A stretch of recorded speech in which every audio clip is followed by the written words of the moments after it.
Selamat pagi, Bu. Pagi, suara saya terdengar jelas ya. Terdengar, Bu. Oke, terima kasih.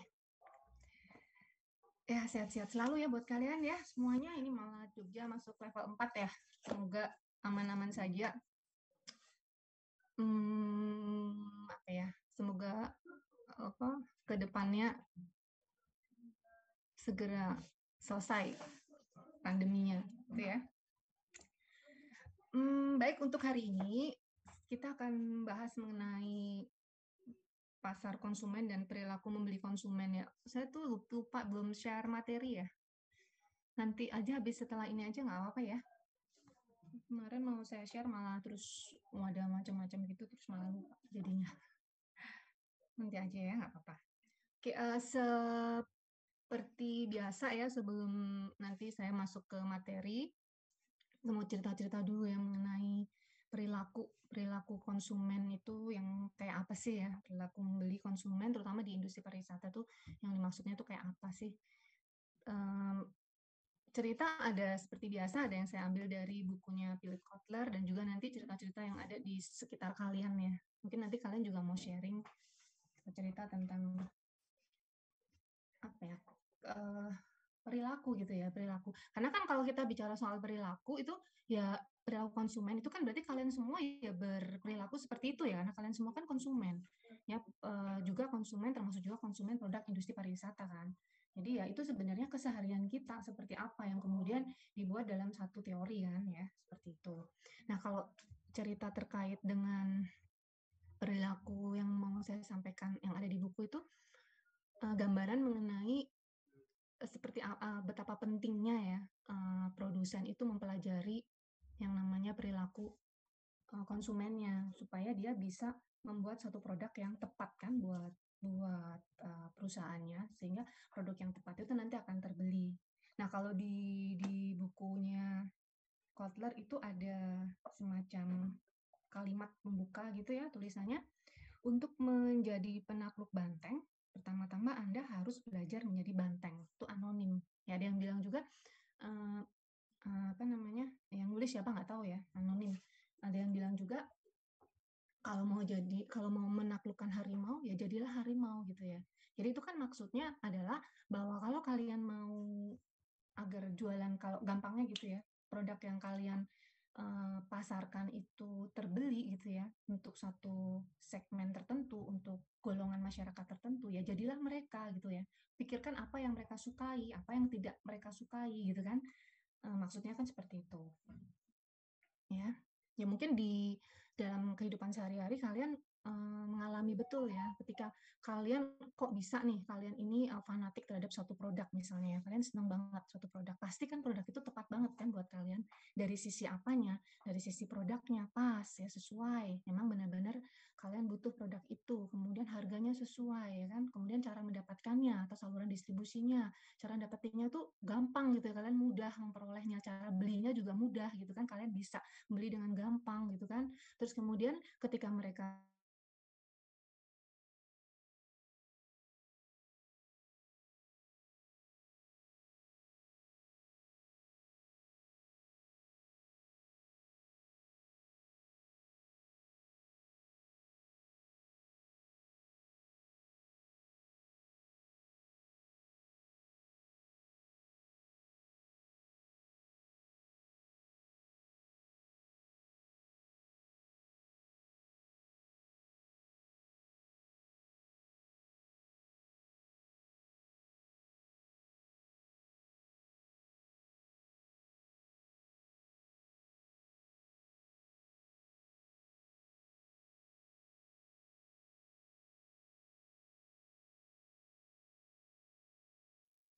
Ini ibunya lagi bermasalah apa gimana, guys?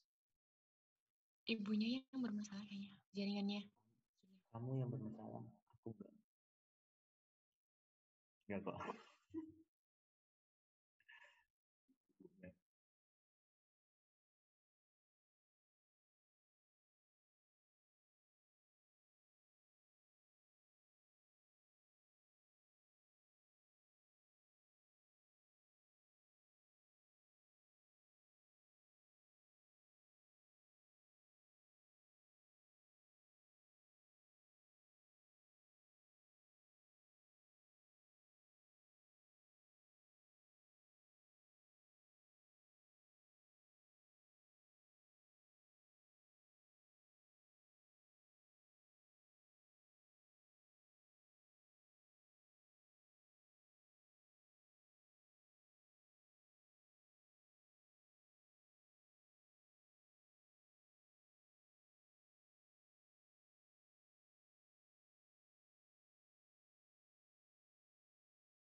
Halo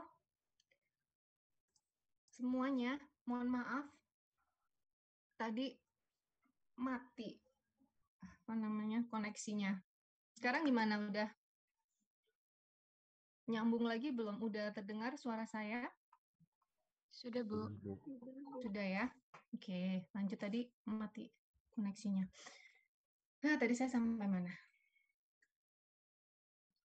Ya, saya lupa tadi ngomong apa. Tapi saya langsung aja deh cerita ya tentang apa namanya bagaimana perilaku. Ya, tadi saya kayaknya lagi soal kalian ini ya, kalian tuh ada produk favorit kalian, yang apa sih yang menyebabkan produk-produk itu menjadi favorit kalian ya. Tadi kan saya sampai di situ ya. Pasti semuanya tepat ya, cocok. Jadi harganya cocok, produknya cocok, harganya cocok, kalian dapetinnya juga mudah gitu ya. Kemudian mereka juga melakukan promosi di saat yang tepat sehingga produk itu kalian beli ya. Nah, untuk memahami suatu produk yang tepat, kemudian berapa harga yang tepat, kemudian bagaimana cara membeli yang paling menyenangkan buat kalian sehingga itu akan dibeli gitu ya. Apakah secara offline atau online, platform penjualan paling cocok itu apa gitu kan.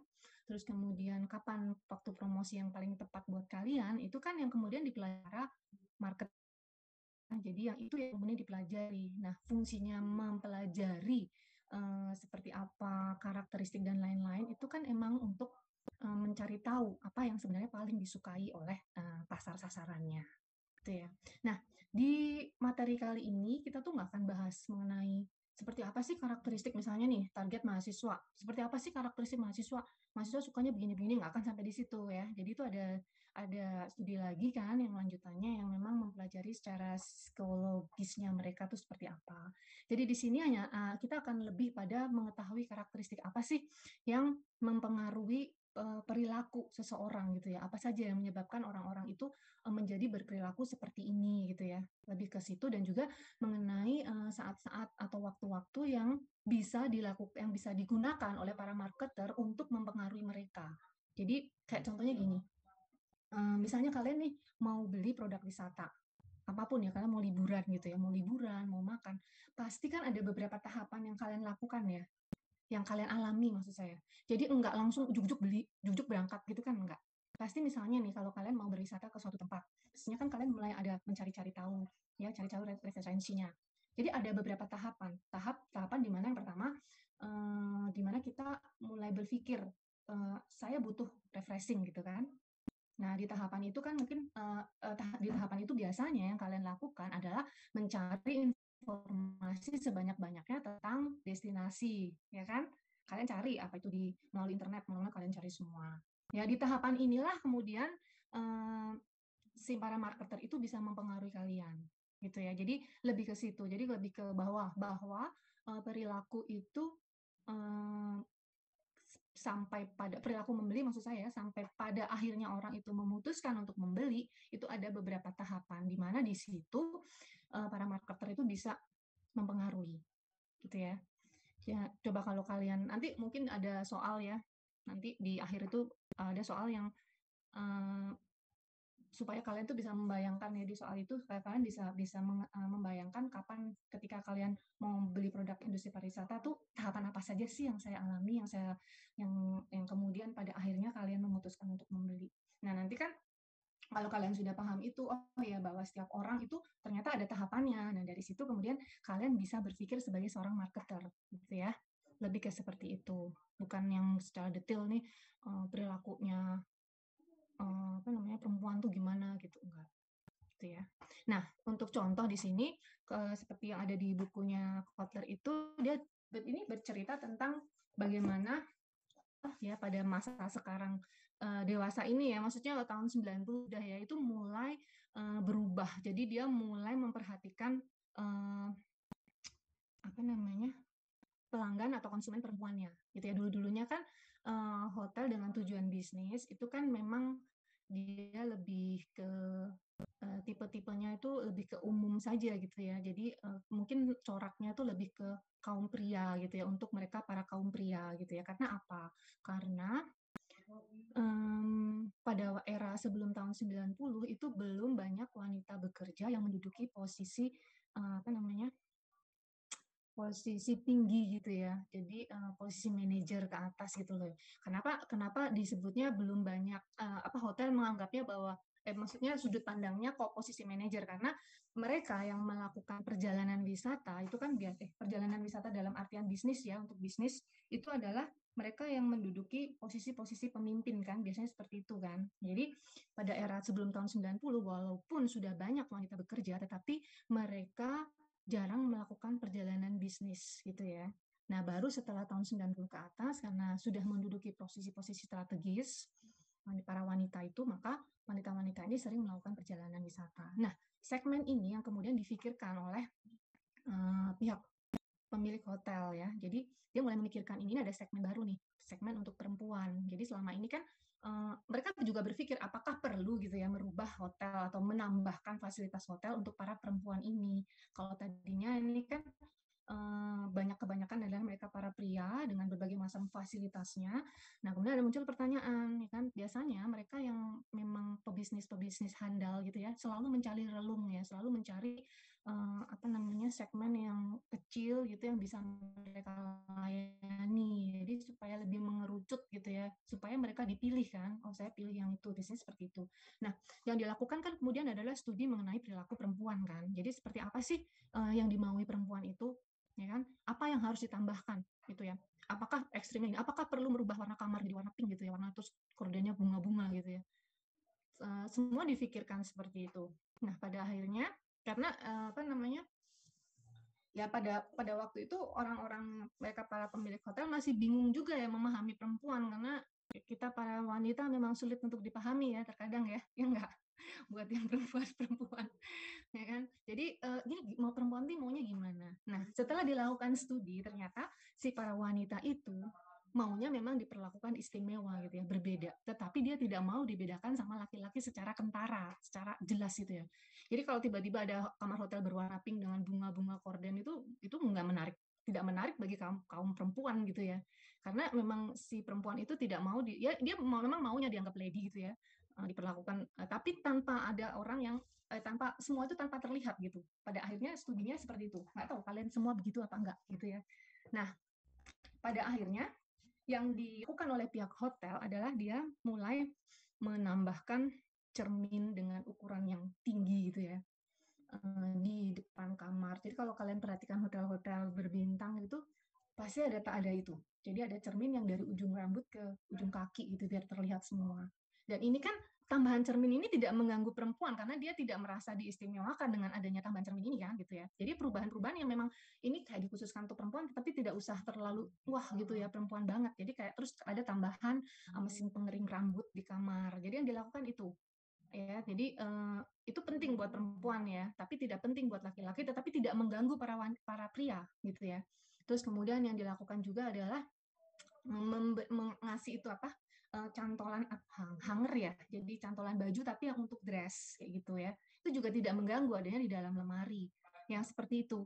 Nah kemudian bagi mereka yang berangkat menuju ke hotel itu sendiri dengan berkendara itu membutuhkan penerangan yang lebih ya untuk tempat parkirnya, jadi supaya nggak gelap yang seperti itu, jadi dibikin lebih terang yang kayak gitu itu juga tidak mengganggu para pria dan itu tidak mengkhususkan untuk perempuan. Bagi perempuan kan ya udah biasa aja, memang itu terang gitu ya, jadi nggak khusus buat dia gitu ya. Terus kemudian yang dilakukan lagi adalah mereka mulai menyediakan tempat-tempat meeting kecil-kecil di dekat-dekat kamarnya supaya ya kalaupun tidak satu area dengan kamar itu agak ada di area khusus memang gitu ya, tetapi lebih dekatlah dengan kamarnya karena supaya mereka tidak menjamu tamu di dalam kamar yang seperti itu. Jadi mulai banyak ada ruangan meeting kecil-kecil.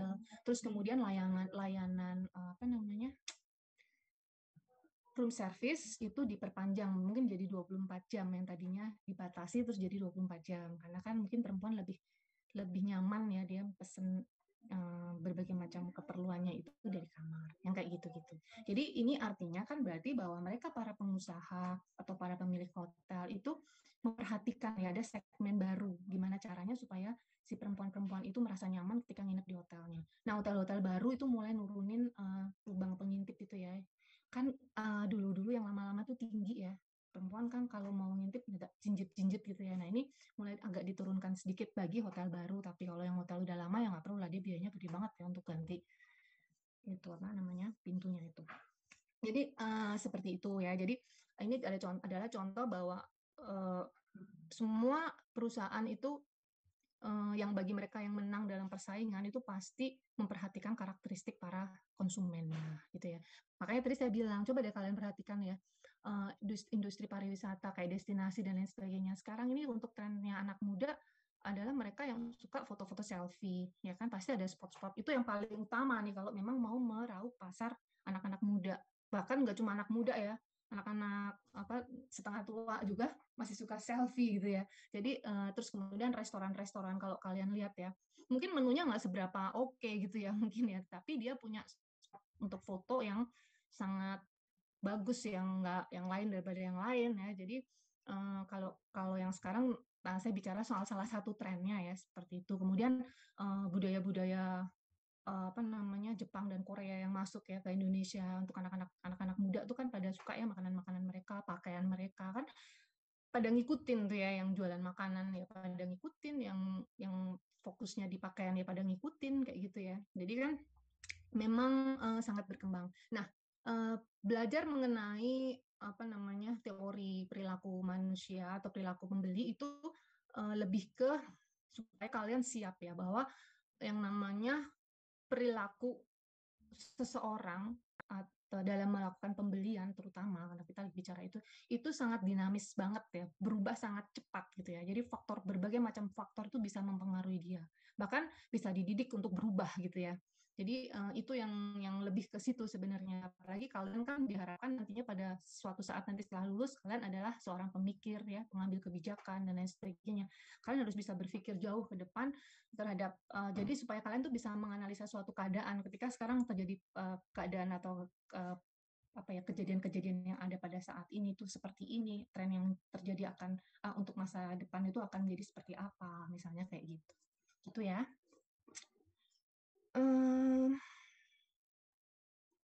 Oke. Saya mau nanya apa ya tadi ya? Oh ya, mungkin ada yang mau cerita terkait dengan peristiwa atau kejadian yang kalian alami berkaitan dengan perilaku kalian ketika kalian mau membeli suatu produk misalnya. Ada nggak yang mau sharing? Jadi apa deh, misalnya kalian mau beli produk apa, makanan atau apa? Mungkin ada yang mau sharing?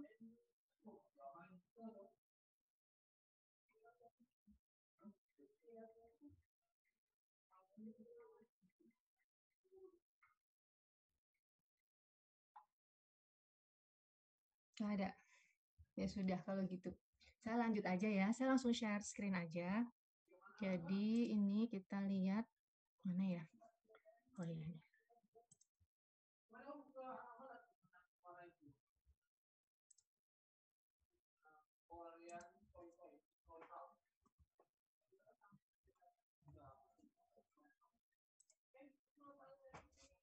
Nah, ini yang saya bilang tadi, untuk menjadi penakluk banteng, pertama-tama Anda harus belajar menjadi banteng. Gitu ya. Ya, untuk mengetahui apa yang disuka sama konsumen kita, ya jadilah mereka. Ya kan? Apa sih yang paling disukai mahasiswa ketika dia mendatangi suatu tempat untuk nongkrong misalnya ya? Pasti dia butuh tempat yang nyaman gitu ya. Terus kemudian ada juga yang perlu tempat yang memang bisa sharing bagi table gitu ya, sharing table. Jadi share table, jadi bisa bareng-bareng gitulah, yang seperti itu. Mungkin ada yang memang dia mempunyai kepribadiannya tuh dia senang bertemu dengan orang banyak yang dia belum kenal dan kemudian menjadi kenal. Ada yang orang seperti itu ya. Kemudian ada yang tipenya dia aku harus sendiri dan lain sebagainya. Ya, nah itu yang kemudian disiapkan oleh pemilik restoran. Jadi mungkin kalau memang dia membidik orang-orang yang memang pengennya menyediakan fasilitas untuk mereka yang bisa berbagi tempat ya, dia akan buat itu. Tapi kalau enggak ya sudah nggak usah kan gitu ya. Jadi kemudian apalagi yang disukai mahasiswa? Oh, mahasiswa tuh senangnya kalau dia nongkrong wifi-nya harus kenceng, ya itu yang harus siapin kan, kayak gitu ya. Terus kemudian mungkin termasuk juga tempat parkir yang lebar ya, yang luas, yang aman, nyaman bagi mereka untuk ketika meninggalkan kendaraannya, yang kayak gitu-gitu. Terus menu yang disukai apa, itu kan dipelajari semua.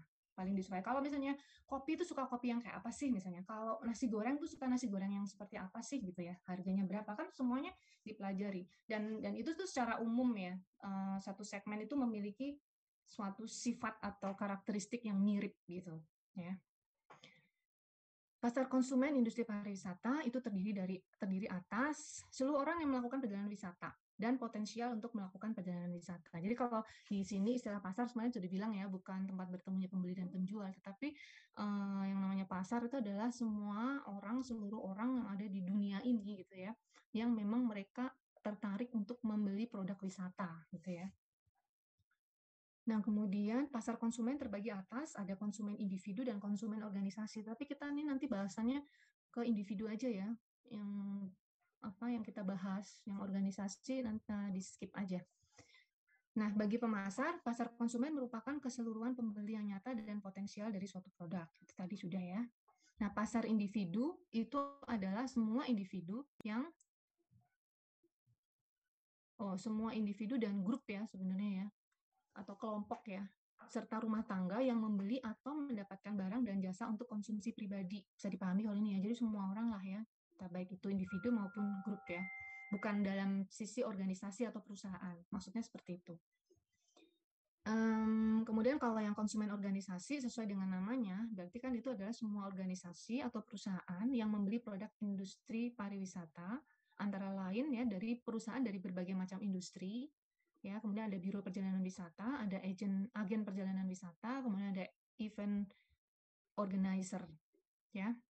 Jadi kalau pasar bedanya kan kalau pasar individu itu ya, pasar konsumen produk industri pariwisata.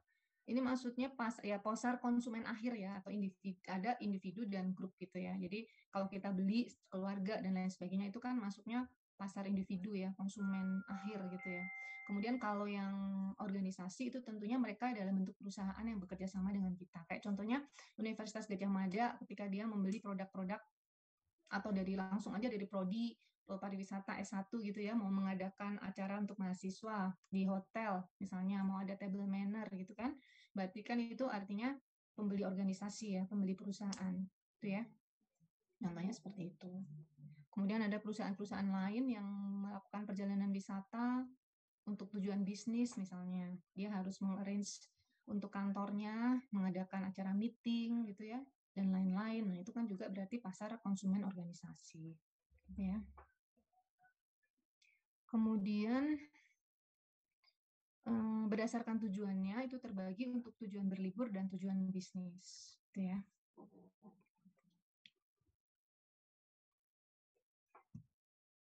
Ini tuh sebentar, ini pasar. Ini tuh ada yang sedikit kurang ya. Jadi kan ini harusnya pasar konsumen produk industri pariwisata, yang ini tuh ada keterangannya ini ya, konsumen individu ya. Iya, jadi yang satu pasar konsumen akhir atau individu, yang satunya konsumen organisasi, nanti bisa ditambahkan ya. Nah ini pasar konsumen individu yang kita bahas ini. Jadi itu judulnya yang atas ini kan harusnya yang ini ya. Ini harusnya pasar konsumen individu, gitu ya. Nah pasar konsumen individu sekarang adalah konsumen di seluruh dunia yang sudah bukan adalah lagi ya.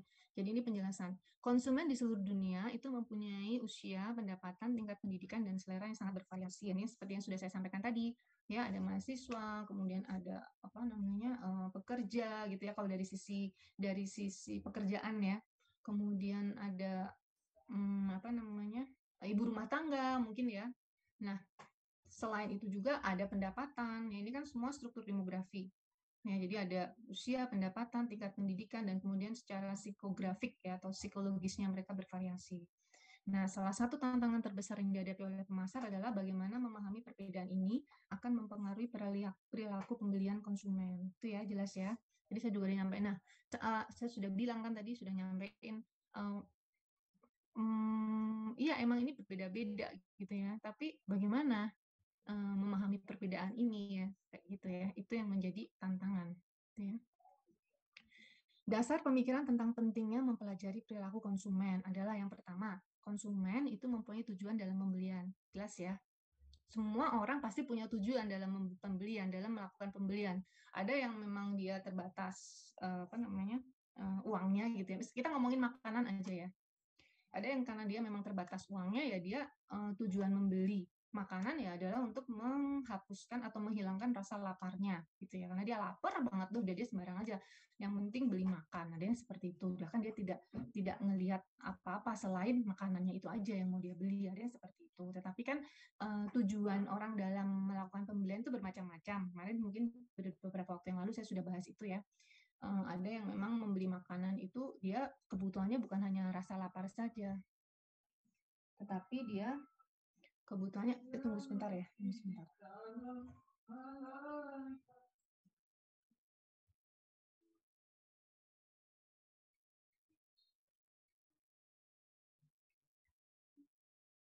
Ya, ada kebutuhannya yang nggak hanya rasa lapar aja. Ada yang dia butuh untuk aktualisasi diri gitu ya, dia butuh makanan yang lebih bersih, ada yang seperti itu ya. Jadi itu yang mesti dilihat. Orang itu cari makan untuk apa? Ada yang karena tadi ya aktualisasi diri, ada yang pengen makan itu yang penting dia terlihat gitu ya, ada yang karena gengsi gitu ya, ada yang seperti itu. Ya jadi pertama konsumen punya tujuan dalam pembelian. Terus kemudian yang kedua, konsumen mempunyai pilihan bebas namun ada beberapa keterbatasan. Nah, ini kalau kita belajar ilmu ekonomi itu jelas banget ya, di situ tertulis bahwa manusia itu pilihannya tuh keinginannya tuh suka macam-macam gitu, suka banyak, tidak terbatas gitu ya kalau kita belajar kan gitu. Keinginannya itu tidak terbatas, tetapi ada sesuatu yang terbatas bagi dirinya, termasuk itu sumber dayanya manusia tersebut gitu ya. Sumber daya kan bisa secara manusianya, bisa juga secara keuangan, ya kan? Kayak misalnya terkait makanan aja. Mungkin kalian bisa tuh makan apa saja terserah gitu, bebas gitu ya. Makanan dari misalnya kalian di daerah Jalan Kaliurang tuh kan banyak banget makanan tuh di pinggir jalan, banyak ya di mulai dari makanan yang kaki lima sampai yang kelas restoran bintang 5 mungkin ya. Di situ ada ya. Nah, kelas restoran berbintang gitu ya. Nah, di situ kan ada. Nah, kalian mampu tuh beli itu, tetapi apakah secara uang mampu gitu nggak masalah, tetapi apakah tidak ada keterbatasan di perut kalian? Jadi semuanya mau dibeli, semua mau dimakan kan nggak mungkin, ya kan? Jadi tetap aja ada suatu pilihan, ya kan? Mana yang nanti terbaik menurut kalian itu yang akan dibeli. Ya, makanya penting kan buat mempelajari perilaku konsumen supaya pas banget nantinya biar produk kita dibeli kan gitu. Nah, yang ketiga, konsumen membutuhkan proses dalam menentukan pembelian. Nah, ini yang seperti saya sampaikan tadi. Orang tuh secara rasional ya, orang itu kan nggak ujuk-ujuk beli gitu ya. Mungkin ada sih yang nggak tahu ngapa-ngapain ditanya nggak tahu tiba-tiba aja pengen beli, tapi kan itu tidak rasional, kita nggak bicarakan itu gitu ya. Jadi konsumen membutuhkan proses itu yang secara rasional itu pasti bertahap, ada tahapannya, mulai dari dia merasa lapar gitu kan, misalnya makan nih lapar, kemudian apa ya, aku mau cari-cari apa, kalau di rumah buka Gojek misalnya, dilihat-lihat di Gojek ya kan. Nah, pada saat itu kan proses pencarian informasi kan. Nah, pada proses pencarian informasi inilah kemudian si pemasar itu bisa mempengaruhi dengan apa, gambar yang menarik dan lain sebagainya. Kemarin itu saya nggak apa dikirimin di Instagram gitu, kasih link gitu sama anak saya, itu namanya Madam Flu kalau nggak salah. Jadi komentarnya anak saya itu cuma gini, "Ma, ini makanan apa orang jualan keren ya, menarik banget gitu loh, dari cara dia memfoto segala macem. Jadi kayak seolah-olah ngeliat itu tuh kita udah ngerti makanannya ini bakal enak gitu. Jadi kan ya itulah cara para marketer itu mempengaruhi pembeli gitu kan. Bagaimana dia bisa membuat orang-orang tuh menjadi tertarik hanya karena ngelihat fotonya saja gitu ya. Termasuk ketika kalian mungkin buka Gojek gitu ya, di Gojek, GoFruit sampai GoFood, Grab, saya mau ngomong Grab ya, GrabFood atau Shopee Food ya. Kalian buka lagi lapar, kemudian lagi buka itu, oh bagus-bagus banget gitu ya. Dan di apa namanya dengan mengetahui proses ini pun ya si penjual itu jangan sampai telat gitu dia membuka tokonya gitu ya, ibaratnya ya membuka toko, baik itu toko offline maupun online. Jangan sampai tuh misalnya orang-orang tuh rata-rata lapar di jam 11 gitu ya misalnya. Nah, dia baru buka nanti pas jam 12 apa jam 1 gitu misalnya. Ya kan? orang belum sudah beli di saat itu, ya udah kelewatan gitu ya. Tapi kalau misalnya dia buka jam 10 atau jam 11 memang tujuannya untuk makan siang, di jam-jam itu mungkin orang baru mulai mencari-cari apa ya gitu. Nah ini kan makanya perlu diketahui bahwa konsumen itu butuh proses dalam menentukan pembelian, nggak ujuk-ujuk gitu ya, ibaratnya seperti itu, secara umum gitu ya. Nah kemudian perilaku konsumen dapat dipengaruhi saat proses penentuan pembelian. Nah, ini yang saya sampaikan tadi, ya kan? Ketika kita berkendara aja misalnya ya, nanti siang saya mau makan ini apa gitu ya, kemudian nyalain radio, mungkin saya pernah bilang gitu, nyalain radio, di situ ada iklan makanan inilah gitu yang baru dibuka segala macam, yang tadinya terpikir aku pengen makan ini nanti gitu ya, tapi kemudian dia munculkan ada makanan atau menu-menu baru gitu yang kemudian berubah pada saat itu, ya kan, gantilah, aku nggak mau, nggak jadi gitu kan, lagi nyopir lagi udah mutusin ganti mau ke sana, ada pelang pelang itu apa sih namanya, ada baliho gitu ya, ada baliho gede gitu loh. Lagi ada diskon nih. Apa namanya, Kentucky lagi diskon nih atau McD lagi diskon. Banyak banget diskonnya, lumayan gitu kan. Ya udah, aku jadinya ke sana gitu. Nah, ini loh yang apa namanya, hal-hal seperti ini loh yang harus dipelajari oleh marketer. Jadi kapan sih konsumen itu dapat dirubah gitunya ya, apa namanya, keinginannya gitu ya. Dibutuhkan pendidikan konsumen untuk dibutuhkan pendidikan konsumen untuk mempengaruhi perilaku beli. Ya, kadang konsumen itu mempunyai kebiasaan membeli itu karena dia tidak punya pengetahuan yang cukup untuk produk untuk atas produk yang dibutuhkan bagi dia. Kadang seperti itu. Jadi kayak misalnya orang yang terbiasa makan makanan junk food gitu ya, menurut dia nggak apa-apa, junk food cepat ini dan lain sebagainya. Nah, kemudian kalian nih punya bisnis terkait dengan makanan dengan menu sehat. Nah, ini si konsumen yang biasa makan junk food ini yang menurut kalian perlu dididik gitu ya, perlu diberitahu bahwa nggak bagus loh makan junk food kayak gitu ya, sebaiknya kamu tuh makannya begini. Nah ini kan, kapan iklan itu bisa ditayangkan ya, iklan mengenai pendidikan konsumen itu bisa ditayangkan. Nah itu yang mesti dipelajari kan, mestinya kan pada saat terus menerus pada saat mereka belum memutuskan untuk membeli kan, seperti itu ya. Jadi terkadang butuh pendidikan untuk konsumen. Jadi kayak misalnya termasuk juga pemilihan destinasi gitu ya. Ada destinasi baru yang masih bersih dan lain sebagainya, dan kemudian udaranya masih bersih. Nah ini kan bisa dipengaruhi ya calon-calon konsumen yang memang dia punya kebiasaan ke tempat yang lain gitu ya, misalnya ke tempat yang sudah ramai yang ini dia perlu memberitahu bahwa pentingnya udara bersih dan lain sebagainya, misalnya seperti itu ya. Oke, mungkin sampai di sini ada yang mau ditanyakan? Belum ada? Ya sudah, saya lanjut ya. Skema perilaku pembeli. Nah ini, kalau kita balik ke definisi yang namanya perilaku ya, perilaku kalian secara umum, atau kalian membayangkan bagaimana kalian berperilaku, pasti semuanya kenapa kalian kemudian berjalan, kemudian kalian berbicara, kemudian kalian menangis gitu ya, kemudian kalian jangan nangis ya, kalian bertindak apapun lah, itu pasti ada rangsangannya kan. Apa yang menyebabkan kalian menjadi berjalan? Apa yang menyebabkan kalian menjadi berbicara dengan cara seperti itu gitu ya? Apa yang menyebabkan kalian berlari gitu ya? Apa yang menyebabkan, semuanya ada rangsangannya kan? Pasti ada faktor yang menyebabkan itu. Cara berbicara itu dipengaruhi oleh mungkin budaya kalian gitu ya, selama ini di rumah seperti apa gitu ya, kemudian dipengaruhi juga oleh budaya yang diperoleh selama pendidikan, misalnya kalian dilatih untuk berbicara dan lain sebagainya, seperti itu kan ya. Biasanya kan ada faktor yang merangsang atau membuat dia menjadi berperilaku seperti itu. Nah, sama dengan perilaku pembeli. Pasti ada faktor yang merangsang dia untuk bertindak gitu ya, yang kemudian faktor-faktor ini akan di-matchingkan dengan karakteristik dari pembeli itu gitu ya. Nah, perangsang pemasaran atau yang menyebabkan orang itu berperilaku sedemikian rupa itu ada yang namanya produk ya. Kemudian ada yang namanya harga. Sebenarnya tadi saya sudah nyinggung ya. Kemudian ada produk ya, maksudnya produk yang ditawarkan itu seperti apa. Itu kalau produk itu sesuai, mungkin orang akan berpikir, oh ya, ini bagus nih. Jadi dia akan mengumpulkan beberapa macam produk yang memang sesuai dengan karakteristiknya dia kan. Yang misalnya tentang kita ngomongin baju, pakaian ya, yang berbusana muslim itu ada beberapa macam tipe pakaian juga kan ya.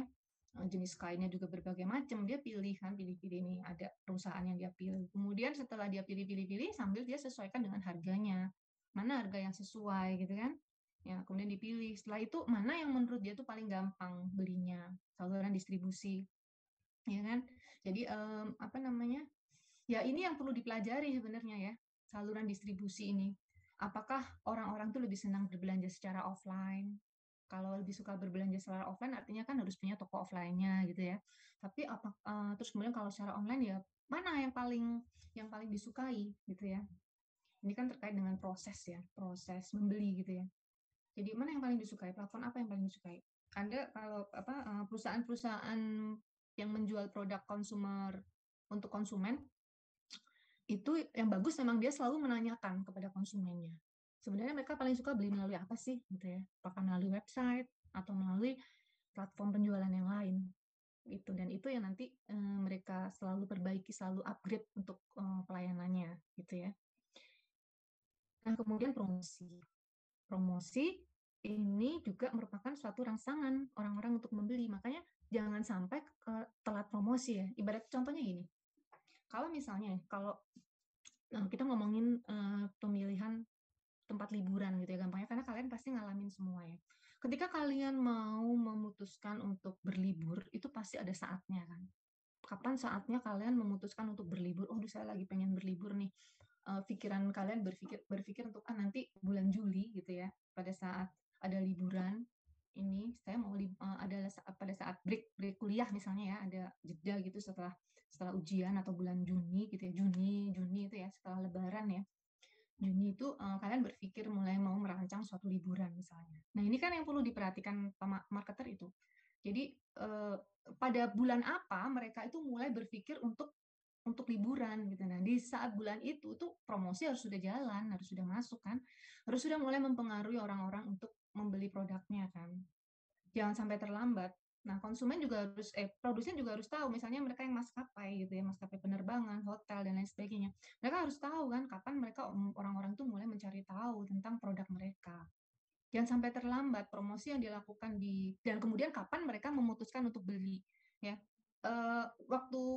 Saya nggak ngomongin lagi ada kayak gini ya, COVID ini banyak orang belum melakukan perjalanan wisata secara maksimal ya. Tapi pada saat normal kemarin itu kan banyak orang yang merancang liburannya itu jauh-jauh hari sebelum hari H kan, cari tiketnya supaya lebih murah, hotelnya supaya lebih murah. Nah ini tren yang seperti ini kan di marketer harusnya tahu banget ya.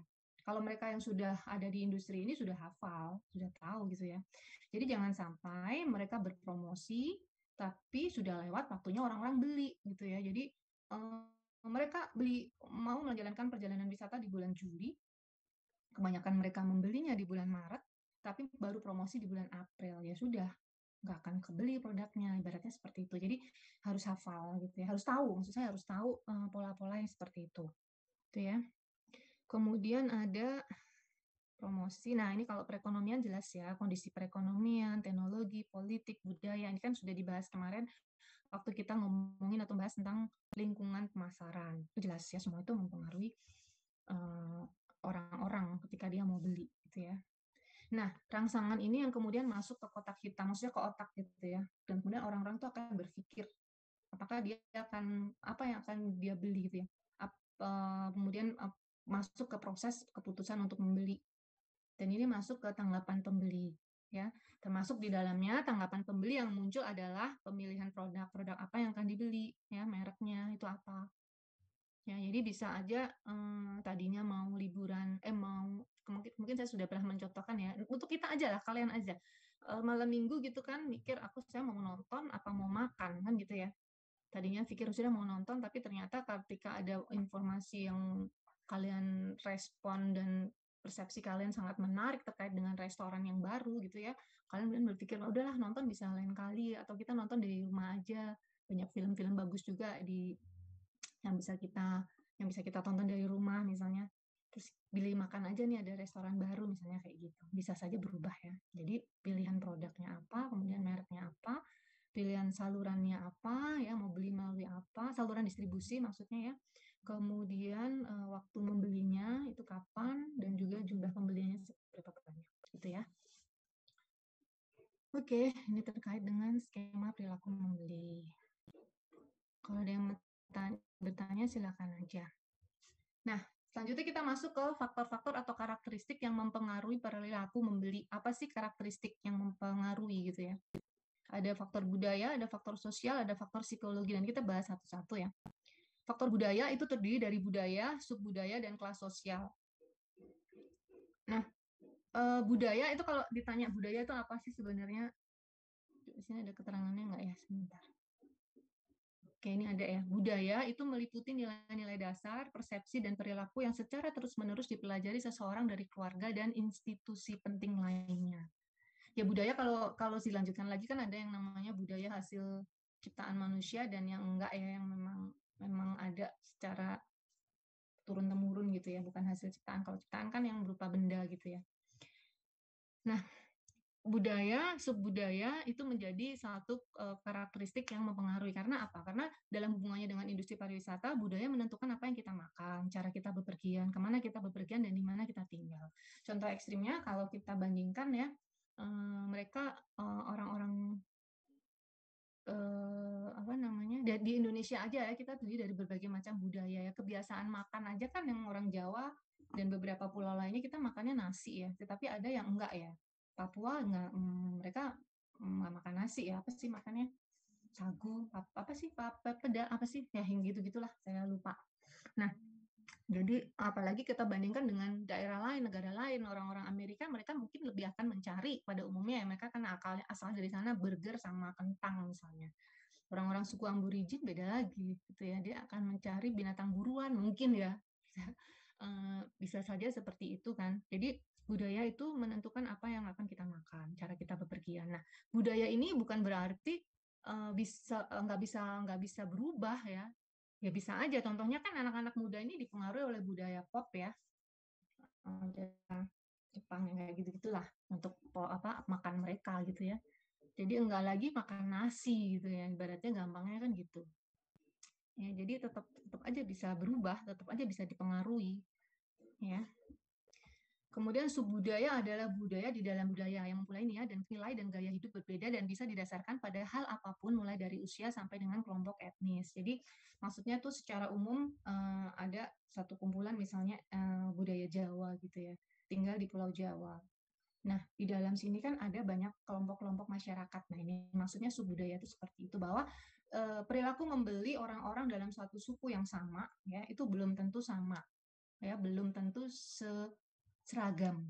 Karena mereka ada usia-usianya juga kan. Jadi tetap berbeda-beda gitu ya. Kebiasaan mereka beli juga berbeda-beda gitu ya. Kebiasaan yang timbul dari bagian-bagian budaya yang luas terbentuk antara lain karena keragaman suku, kelompok religi, wilayah geografi gitu ya. Masing-masing budaya terdiri dari beberapa subbudaya sempit, yang lebih sempit, atau kelompok orang dengan sistem nilai yang sama yang didasarkan pada pengalaman dan situasi yang sama. Di kantor misalnya ya, ada suatu kebiasaan makan yang tadinya misalnya apa namanya orang-orang itu enggak terbiasa yang namanya makan bareng-bareng gitu kan, biasanya tuh nggak terbiasa, nggak pernah makan bareng-bareng tuh. Kalau makan itu sendiri, tapi karena dia bekerja di suatu tempat yang mengharuskan dia harus makan bersama-sama dengan menu yang sama misalnya ya, itu akhirnya dia menjadi seperti itu gitu, menjadi terbiasa bareng gitu ya. Terus ya apa namanya, budaya itu bisa berubah gitu ya, gampangnya seperti itu, tergantung dari lingkungannya dia gitu ya. Walaupun ada secara asal muasal dari orang tuanya itu pasti masih ada, tetapi bisa kemudian berubah gitu ya, berubah nggak secara 100% sih, pasti masih terbawa gitu kan, gitu ya. Nah, kemudian yang berikutnya ada faktor sosial. Faktor sosial atau itu ada kelompok referensi, keluarga, kemudian peran dan status. Nah, ini kita lihat ya. Faktor sosial, mengapa dia mempengaruhi atau merupakan karakteristik dari faktor yang mempengaruhi karakteristik pembeli gitu ya. Faktor sosial itu yang pertama adalah kelompok referensi seseorang, kelompok kecil, keluarga, organisasi sosial, asosiasi profesi, jelas ya. Maksudnya kelompok-kelompok yang ada di masyarakat itu seringkali menyebabkan perilaku seseorang itu menjadi terbentuk ya. Jadi terbentuk karena adanya kelompok yang ada di masyarakat. ya seperti yang pertemanan gitu ya, kelompok misalnya ada dalam satu kelompok itu ada suatu pertemanan dan di situ ada semacam pemimpin yang didengar suaranya gitu ya. Kadang kan kalian bertanya ya, saya tuh pengen liburan yang bagus kemana ya gitu kan. Terus kemudian orang tersebut akan memberikan cerita, pengaruh gitu ya yang menyebabkan orang itu mengikuti apa yang dia bilang gitu. Ya, nah pemahaman mengenai adanya kelompok referensi, organisasi sosial, asosiasi profesi kayak gini, itu pemahaman mengenai bahwa ini berpengaruh itu penting bagi marketer. Karena apa? Marketer kan bisa aja ya menawarkan suatu produknya, kemudian bekerja sama dengan mereka, misalnya ya bekerja sama dengan mereka, kemudian atau kalau nggak marketer tahu bahwa ini adalah orang-orang pemimpin suatu organisasi, kemudian dia menjamu dengan baik dan dia sudah membeli produknya, kemudian menjamu dengan baik dan seterusnya, dan kemudian terjalin hubungan yang baik. Nah, harapan dari marketer adalah bahwa orang-orang ini akan mereferensikan kepada kelompok-kelompok referensi mereka, gitu ya. Jadi mereka akan menginfokan dan suaranya kan lebih didengar, gitu ya. Kelompok yang paling kecil dalam organisasi misalnya ada RT, RW kayak gitu-gitu ya, semacam itulah ya. Kalau kemudian di perusahaan ya, jadi pimpinan perusahaan biasanya kan didengar ya suaranya atau organisasi-organisasi yang lain. Nah, kemudian faktor sosial yang berikutnya adalah peran dan status seseorang pada saat tertentu peran dan status seseorang pada saat tertentu akan mempengaruhi pilihan produk dan merek yang kuat. Nah, yang dimaksud dengan peran dan status seseorang itu adalah saya gini, ketika kalian menawarkan suatu produk pada saya gitu ya, misalnya kalian nih kerja di hotel atau kalian kerja di suatu destinasi wisata, kalian datang ke saya. Nah, kalian mesti melihat bahwa pada saat itu peran dan status saya itu lagi jadi apa gitu ya. Kenapa saya bilang kenapa bisa berbeda-beda? Karena saya itu mempunyai peran dan status sebagai ibu rumah tangga dan juga sebagai karyawan di salah satu institusi pemerintah misalnya atau institusi swasta misalnya. Kayak gitu. Jadi ketika menawarkan produk hotel dan saya mewakili perusahaan pasti akan berbeda kan, ya pilihan produknya berbeda gitu kan, ya kan mungkin saya akan karena budgetnya tidak ibaratnya ya dengan tanda kutip budgetnya bebas nggak dibatasin bisa beli bintang hotel bintang 5 bintang 7 dan seterusnya ya saya akan pilih hotel-hotel yang memang sesuai dengan budget perusahaan gitu kan memang nggak terbatas misalnya ini kan saya kasih contoh ekstrim ya kemudian fasilitas yang saya maui adalah ada restorannya kemudian tempat meetingnya gede dan lain sebagainya gitu ya.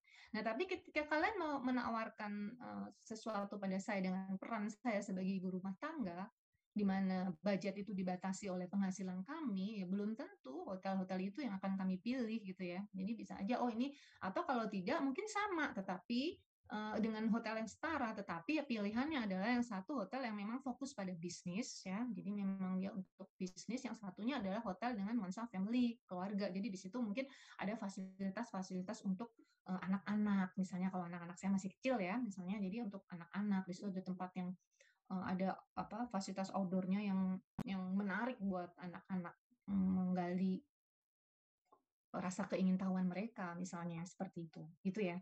Jadi ini sering saya tanyakan di ujian ya. Jadi kapan sih peran dan status itu mempengaruhi keinginan seseorang ketika melakukan pembelian gitu ya. Nanti kalian contohkan dengan ya ketika orang itu mempunyai status ganda gitu ya. Jadi ada seorang bapak dan juga seorang mungkin dia adalah pimpinan perusahaan misalnya gitu dia manajer atau dia direktur atau dia HRD yang biasanya kan kadang kan yang memutuskan untuk itu bisa aja di bagian sumber daya manusia ya yang memutuskan untuk kegiatan dan lain sebagainya. Oke, kegiatan perusahaan maksud saya gitu ya. Nah, faktor berikutnya adalah faktor pribadi. Nah, faktor pribadi ini kan faktornya si orangnya itu ya. Ada usia pembeli, tahap siklus hidup, ya, ada pekerjaan, ada keadaan ekonomi, ada gaya hidup, ada kepribadian dan karakteristik pribadi lainnya. Itu yang mempengaruhi keputusan membeli. Usia pembeli jelas ya. Kalau dibilang selera kalian dengan saya bisa beda karena tentang usia yang sangat besar gitu ya. dalam pemilihan baju, pemilihan makanan, kalian mungkin masih makan makanan yang apa namanya, yang menurut kalian tuh enak aja gitu, tanpa mungkin ya beberapa kan kalau masih kayak anak saya tuh masih muda-muda gitu, masih muda kan dia nggak terlalu memikirkan tentang kolesterol misalnya kayak gitu ya. Yang makanan-makanan berlemak itu mungkin masih sedikit dipertimbangkan, menjadi bahan pertimbangan dibandingkan saya gitu ya, misalnya contohnya ya. Pertama usia pembeli, kemudian tahap siklus hidup ya. Tahap siklus hidup itu kan mulai dari remaja, kemudian dewasa, kemudian dia menikah ya. Menikah, punya anak kecil, itu pasti beda ya pilihan produknya. Menikah tanpa anak dengan menikah punya anak kecil sudah beda pilihan hidupnya, pilihan pembelian produknya. Kemudian anaknya sudah mulai gede, pasti beda ya. Kayak contohnya saya sama adik saya gitu, anggap saja anak-anak adik saya masih kecil gitu ya. Pas sekarang kalau mau liburan udah nggak nyambung gitu ya, karena si anak-anak yang kecil-kecil ini masih pengen mainnya tuh di tempat yang benar-benar ya menggali keingintahuan mereka kan, yang mau naik turun dan yang apa ada panjat-panjatannya, ada kayak gitulah yang intinya. Tapi anak-anak saya sudah nggak terlalu udah nggak suka dengan yang kayak gitu, jadi nggak bisa klop gitu ya contoh. Jadi ini yang saya sampaikan tadi terkait dengan tahap siklus hidup itu bisa membedakan jelas ya, membedakan preferensi orang terhadap pilihan terhadap produk. Kemudian pekerjaan juga terkadang itu berkaitan ya.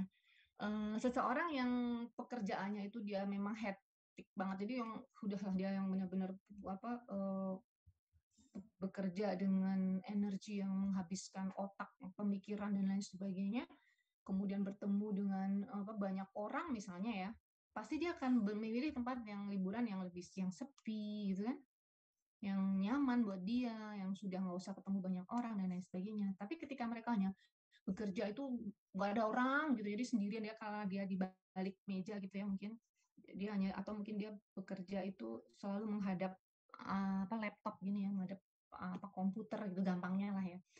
Dia berpikir bahwa nanti kalau liburan ya harus ketemu banyak orang nih, harus yang rame-rame nih, harus yang seperti itu. Jadi beda kan preferensi terhadap produk karena pekerjaan. Kemudian keadaan ekonomi jelas ya, gaya hidup jelas mempengaruhi ya. Apakah orang itu memang gaya hidupnya itu nanti ada sih berbagai macam contoh gaya hidup ada 12, nanti bisa kalian lihat. Ya, kemudian kepribadiannya dia, apakah dia kepribadiannya terbuka, tertutup, yang kayak gitu kan pengaruhnya terhadap pilihan apakah dia mau membeli suatu produk yang bisa bertemu dengan banyak orang atau tidak misalnya, kayak gitu. Ya, dan karakteristik pribadi lainnya. Itu jelas semuanya mempengaruhi keputusan membeli. Itu ya. Cara membeli juga gitu ya. Orang yang apalagi sekarang ini ya banyak orang yang milih beli itu nggak yang sangat takut, bukan takut, khawatir dengan keadaan yang terjadi sekarang ini. Kebanyakan orang beli lebih senang take away misalnya. Tapi ada juga yang nggak peduli, nggak apa-apa, udah penting makan di sana nggak masalah gitu, ada seperti itu. Itu kan juga pribadi ya, pribadi masing-masing, pilihan dari orang-orang tersebut gitu ya. Gaya hidup ini ada dua ya, gaya hidup konsumen, keseluruhan pola tindakan dan interaksi di dunia itu juga merupakan pengaruh penting terhadap kebutuhan. Saya kira ini jelas, ini kan sudah ada di sini, nanti dilihat di macam-macam gaya hidup orang itu seperti apa gitu ya. Kemudian faktor psikologi sekarang. Faktor psikologi itu ada motivasi, ada persepsi, ada pembelajaran, ada keyakinan dan sikap. Perilaku pembelian konsumen dipengaruhi oleh 4 faktor psikologi utama. Ya.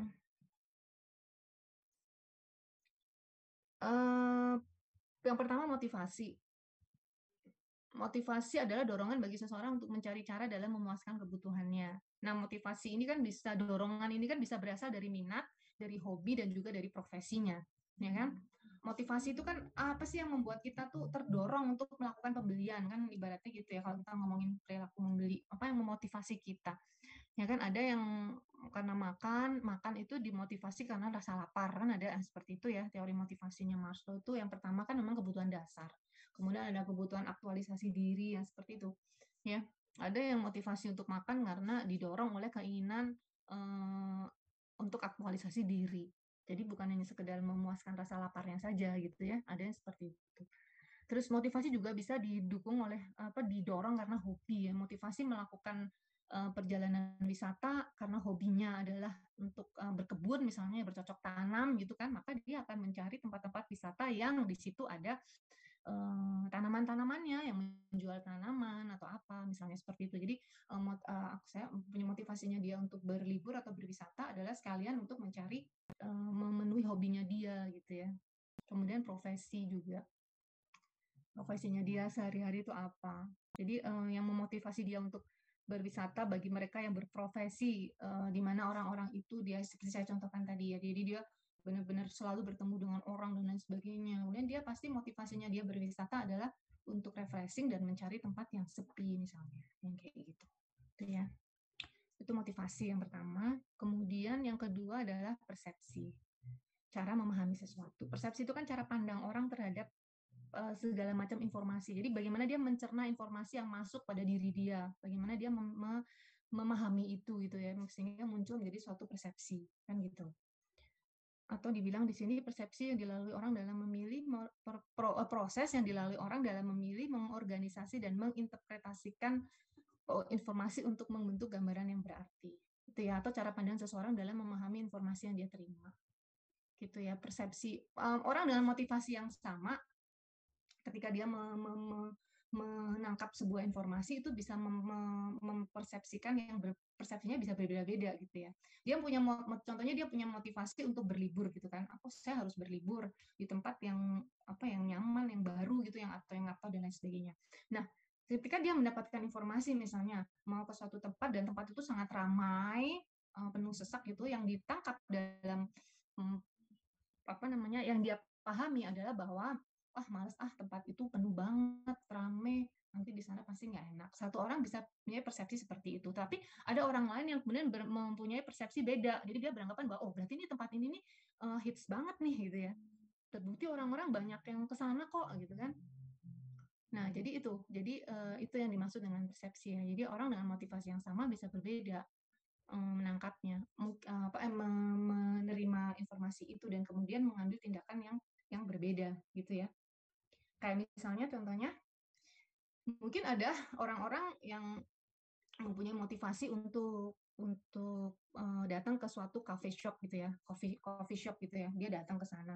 Nah, orang yang memang dia terbuka, punya pribadi yang senang bergaul, bercengkrama dan lain sebagainya, mungkin dia akan menganggap bahwa si barista restoran tersebut itu sangat ramah dan nyaman, selalu menyapa dia dengan terus kemudian menanyakan kabar dan lain sebagainya. Mereka yang berpribadi yang terbuka pasti suka ya. Cuma yang orangnya introvert, dia nggak suka bertatap muka sama orang gitu ibaratnya ya, nggak suka disapa dan lain sebagainya, mungkin menganggap bahwa si baristanya itu terlalu lebay gitu, terlalu berlebihan kayak gitu. Jadi bisa beda-beda ya persepsi orang terhadap satu informasi yang dia terima gitu ya. Nah, kemudian pembelajaran sekarang. Pembelajaran itu sebenarnya lebih ke bagaimana pengalaman kalian terhadap suatu peristiwa yang kalian alami kemarin. Ya, jadi di sini ada keterangannya pembelajaran menguraikan perubahan perilaku individu yang muncul dari pengalaman. Pengalaman yang menyenangkan ketika mengkonsumsi suatu produk akan membuat konsumen senang datang lagi dan merekomendasikan kepada teman-temannya. Tapi kalau pengalamannya itu tidak menyenangkan, ya dia mengalami peristiwa yang nggak menyenangkan, ya yang terjadi adalah bahwa produk kalian tidak akan didatangi lagi dan tidak akan direkomendasikan kepada teman-teman. Nah, terkait dengan produk industri pariwisata nih, kalau kita ngomongin makanan nih ya, kadang tuh kalian ngalamin nggak sih? Jadi kadang tuh suatu proses, jadi maksud saya itu gini, bagi seorang penjual atau marketer tuh harus peka ya bahwa si konsumennya itu benar-benar senang, puas dengan produknya atau enggak terkait dengan makanan. Kadang tuh kalau ditanya gimana Bu makanannya, enak enggak gitu ya, ditanya secara langsung itu jawaban kita suka enggak jujur gitu ya, seringkali oh ya enak kok ini segala macam, suka kayak gitu. Nah itu yang mesti hati-hati ya, apakah jawabannya itu benar atau enggak, enak benar apa enggak. Jadi kalian mesti perhatikan, kalau memang benar-benar enak kan makanannya habis ya, biasanya seperti itu. Lo bilang enak kok ini segala macam, tapi kok makanannya nggak habis gitu ya. Biasanya kalau enak kan, apalagi ibu-ibu ya, enak habis, kalau nggak habis dibungkus biasanya gitu. ya yang mungkin kalian pernah ngalamin ya, kalian apa yang saya sampaikan ini benar apa enggak gitu ya. Kalau ditanya itu kadang suka enggak terlalu jujur gitu ya kalau tentang terkait dengan produk apa makanan gitu ya. Kali seperti itu. Jadi mesti peka benar, paham benar, dilihat benar nggak sih apa yang dia sampaikan itu. Nah, yang terakhir dari faktor psikologis adalah keyakinan dan sikap. Keyakinan adalah pemikiran deskriptif seseorang atas sesuatu hal. Dan sikap menggambarkan evaluasi perasaan dan kecenderungan seseorang yang relatif konsisten terhadap satu objek dan gagasan. Nah,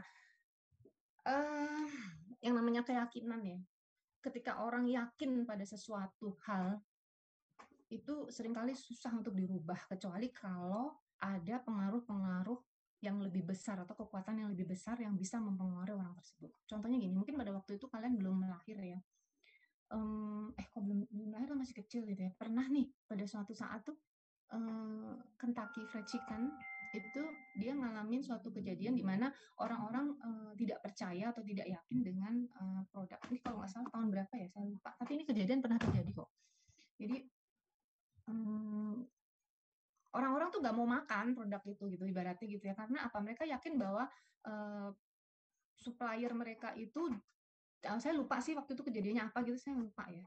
Jadi supplier mereka itu tidak meyakinkan dari sisi agama gitu ya, pemotongan ayamnya, terus kemudian sudah beku lama dan lain sebagainya. Jadi isu yang beredar seperti itu. Jadi dihantam oleh isu seperti itu sehingga orang tidak lagi makan produk-produk yang sama gitu ya. Nah, kemudian yang terjadi adalah dengan bantuan Sri Sultan makan produk Kentucky itu ya bersama-sama. Saya nyebut merek nggak apa-apa ya. Dan kemudian pada waktu itu meyakinkan masyarakat. Kenapa Sri Sultan yang diminta untuk menjelaskan ya? Karena beliau sangat didengar ya untuk masyarakat Jogja gitu ya. Jadi untuk merubah keyakinan itu susah ya, kecuali memang yang menyampaikan, memberikan penjelasan adalah orang-orang yang dianggap dia mempunyai pandangan yang mempunyai yang dianut ya, yang di apa sih? Yang dituruti, yang dipercaya dia itu adalah seseorang yang memilih betul, yang benar gitu ya, yang seperti itu. Di apa sikap dan segala tindakan dan lain sebagainya itu diikuti oleh banyak masyarakat. Nah, kalau yang memberikan keyakinan adalah orang-orang seperti itu baru bisa dirubah, karena memang susah ya merubah keyakinan seseorang. Gitu. Ya, oke. Lanjut, perilaku pembeli juga dipengaruhi oleh faktor eksternal. Kayak ini sih jelas ya. Jadi kayak misalnya ketersediaan pilihan penyedia jasa. Sebenarnya kan ini faktor yang tadi itu ya, yang kayak perangsang pemasaran itu ya, produknya ya. Produk yang ditawarkan, kemudian aktivitas di tempat penyedia jasa, kemudian citra perusahaan juga. Itu ya. Oke, ada yang mau ditanya nggak sebelum saya lanjut? Udah pada tidur ya?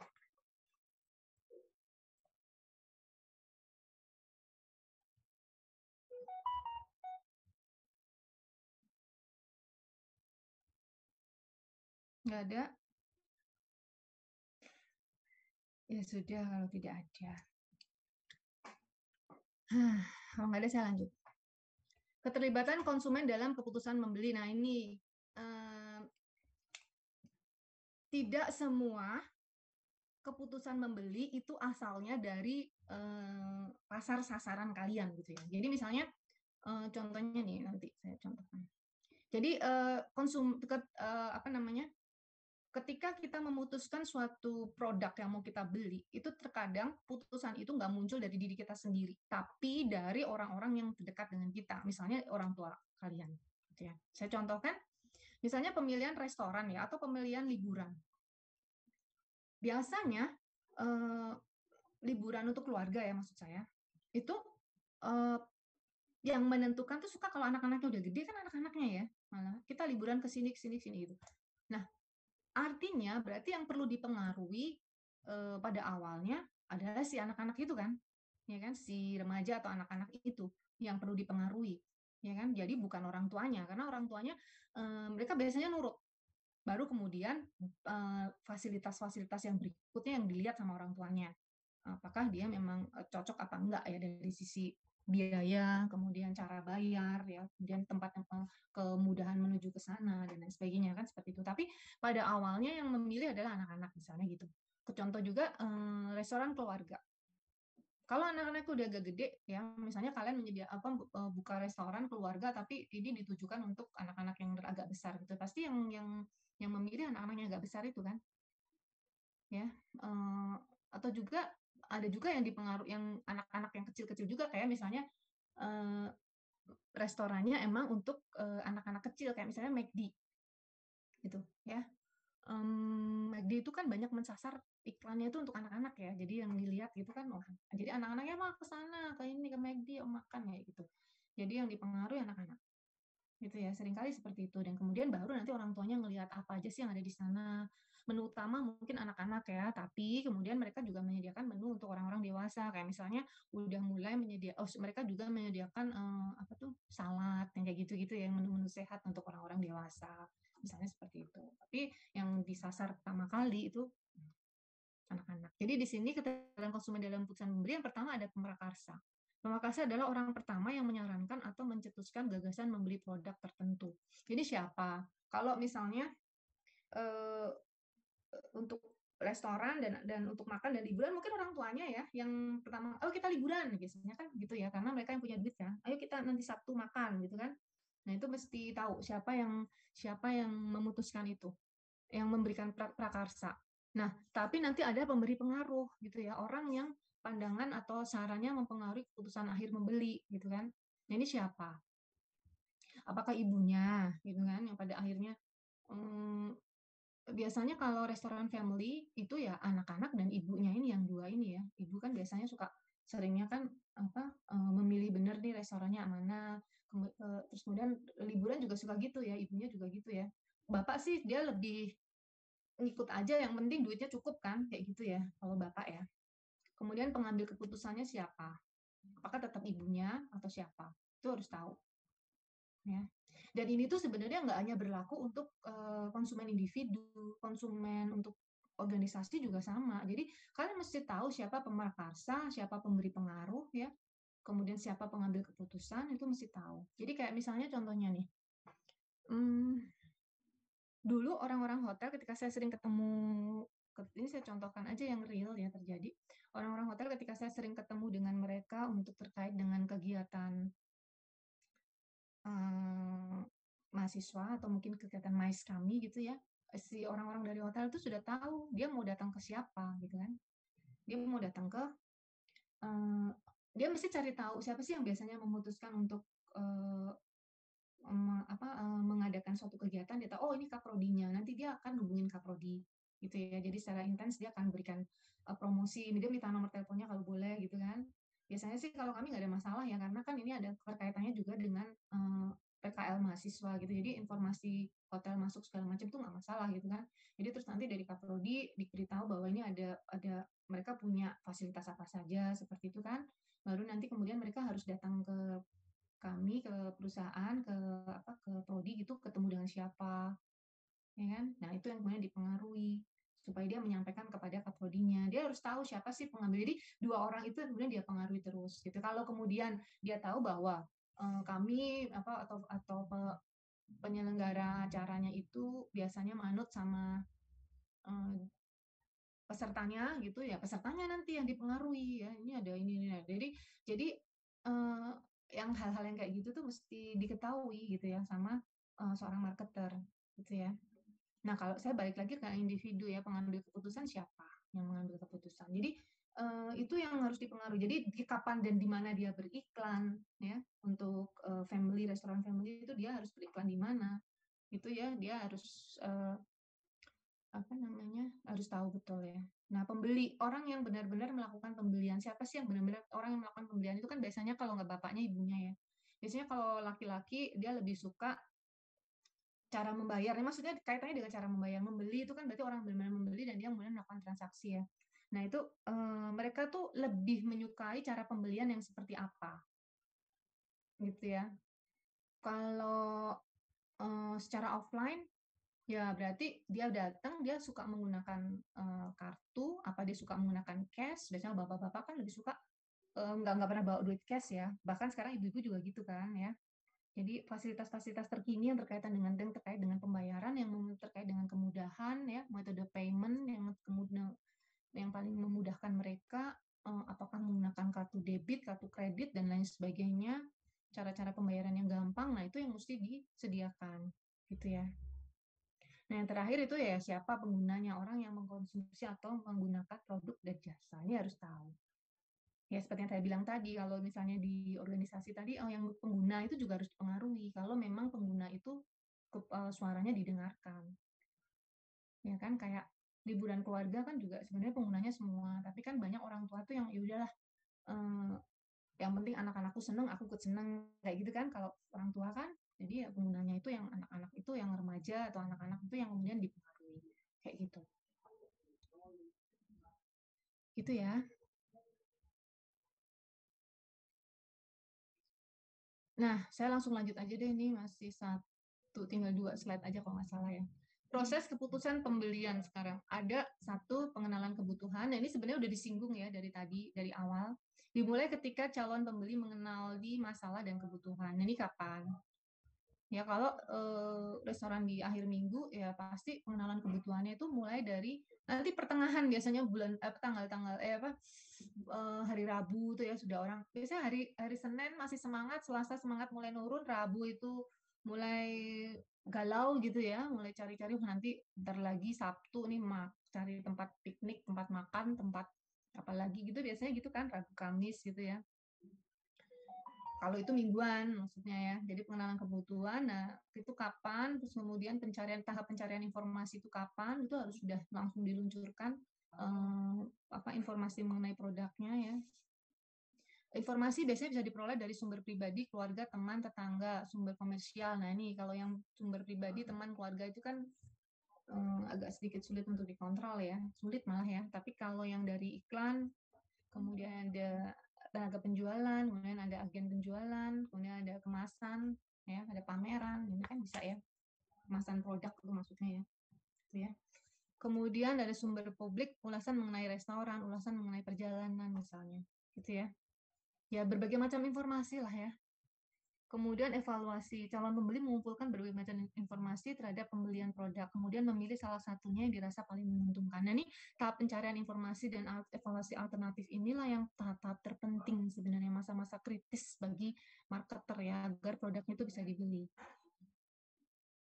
Berikan informasi sebanyak-banyaknya di tahapan ini ya, kemudian ini juga langsung masih digenjot sama informasi gitu ya.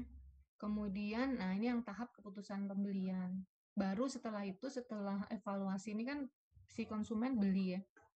Kemudian yang paling terakhir adalah perilaku setelah membeli. Tugas pemasar belum selesai sampai di membeli gitu ya. Karena kan kalau produk industri pariwisata kan ibaratnya beli dulu baru kemudian terjadilah suatu peristiwa konsumsi ya. Ibaratnya kan seperti itu. Nah ini kan harus bagus, benar-benar harus orang-orang puas ya, supaya nantinya dia akan merekomendasikan pada orang lain. Gitu ya. Jadi yang penting perilaku setelah membeli itu penting banget. Nah, kalau di bukunya Kotler itu tidak terbagi secara jelas bahwa tindakan atau proses perilaku perilaku pembeli itu terbagi atas 3. Sebelum berkunjung, pada saat berkunjung, dan setelah berkunjungnya ada dari buku lain. Ini siapa yang Morrison. Tapi sebenarnya dari sini aja udah terlihat ya, pengenalan kebutuhan, pencarian informasi, evaluasi alternatif itu kan semuanya pasti terjadi sebelum. Baru setelah itu pada saat membeli, dan yang terakhir sesudah, ya kan? Sebenarnya sudah terbagi, tapi ini ada tambahan lah, gitu ya, bahwa proses itu terjadi dalam 3 tahapan: sebelum berkunjung, pada saat berkunjung, dan setelah berkunjung. Nah, apa yang dilakukan oleh milik perusahaan pada tahapan itu? Nah, ini sudut pandang memahami perilaku pembeli.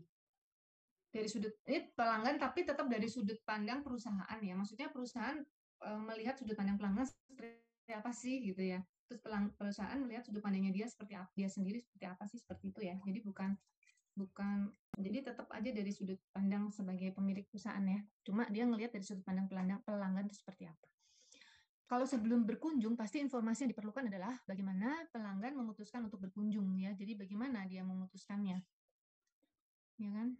Sumber informasi apa yang mereka gunakan untuk memilih perusahaan. Jadi dia paling percaya sama apa gitu kan? Ya kan? Yang paling sering dia buka, sering dia lihat itu apa? Informasi melalui sosial media. Misalnya dia pakai Instagram, dia lihat dari YouTube dan lain sebagainya, dia lihat dari TikTok misalnya. Nah, ini kan dilihat dari usianya. Ya kan?